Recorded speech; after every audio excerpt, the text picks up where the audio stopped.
one of these. They are brilliant. They are from a lap stand. This part goes into the stand part.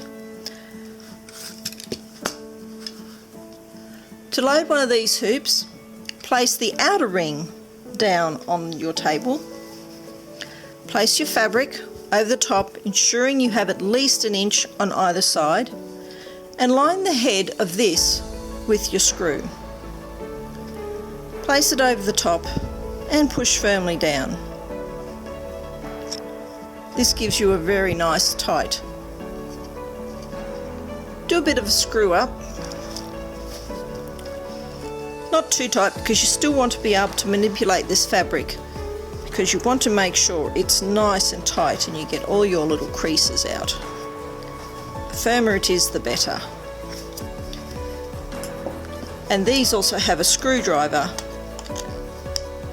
fitting on them, but I'll use my pliers. And that one's ready to go.